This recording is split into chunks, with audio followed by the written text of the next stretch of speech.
कर्ज के बोझ तले दबे किसानों की आत्महत्या का सिलसिला बदस्तूर जारी है, लेकिन नेता अपनी सियासत से बाज नहीं आ रहे हैं। किसानों के घावों पर मरहम लगाने की जगह सियासतदान उस पर नमक छिड़कने का काम कर रहे हैं। बीजेपी शासित मध्य प्रदेश के सागर और बीना में 2 और किसानों ने कर्ज के बोझ से खुद को आजाद करने के लिए आत्महत्या कर ली। और मोदी सरकार के वेंकैया नायडू शायद इससे इत्तेफाक नहीं रखते। वेंकैया नायडू ने कर्ज को लेकर विवादित बयान दिया है। उन्होंने कहा कि कर्ज माफी आजकल फैशन बन गया है। कोई अमेरिका मुफ्त में दिया तुम लेंगे क्या? We are Indians, we have self respect, स्वावलंबना हमारा ये है। मगर पैसा का जरूरत है तो उसको लोन लेंगे, बैंक भी लोन लेंगे। अभी एक फैशन हो गया आजकल, लोन लिया तो लोन वेवर करो, यहां माफ करे तो वहां पे करना पड़ेगा। तो माफ करना पड़ेगा एक्सट्रीम सिचुएशन में, मगर वो कोई फाइनल सॉल्यूशन नहीं है। वेंकैया नायडू ने कहा है कि इस समय की जरूरत है कि हम सिस्टम और किसान दोनों का ख्याल रखें। कर्ज को सिर्फ विशेष परिस्थितियों में माफ करना चाहिए, इसे फैशन नहीं बनाना चाहिए। नायडू कई राज्य सरकारों द्वारा किसानों की कर्ज माफी पर बोल रहे थे, लेकिन शायद वो ये भूल गए कि विधानसभा चुनाव में सबसे पहले बीजेपी ने ही यूपी में किसानों की कर्ज माफी का ऐलान किया था।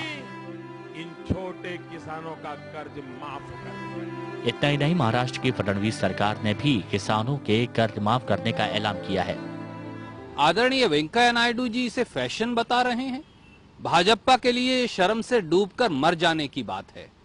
हमें कभी उम्मीद नहीं थी कि भाजपा अब इस स्तर तक गिर जाएगी कि वो किसान की आत्महत्या का इस प्रकार से क्रूर मजाक उड़ाएगी।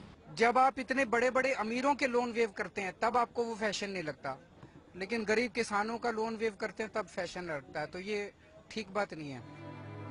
अगर वेंकैया नायडू के बयान को सही मान भी लिया जाए तो क्या मंत्री जी ये बताने की कृपा करेंगे कि क्यों प्रधानमंत्री मोदी ने यूपी विधानसभा चुनाव में जीतने पर किसानों का कर्ज माफ करने का वादा किया था? क्या वेंकैया नायडू ये बताएंगे कि अगर कर्ज माफी फैशन है तो सरकार ने उन गरीब किसानों की मदद के लिए अब तक क्या किया है जो कर्ज के बोझ तले दबे हैं और खुदकुशी करने पर मजबूर हो रहे हैं?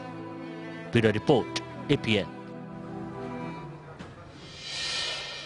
इस बयान पर बवाल मचा तो वेंकैया नायडू ने सफाई भी दी। Context of addressing the problems of infrastructure, including the problems of the farmers, wherein I said we are not addressing the problems in the long term, we are trying to address the problems in short term.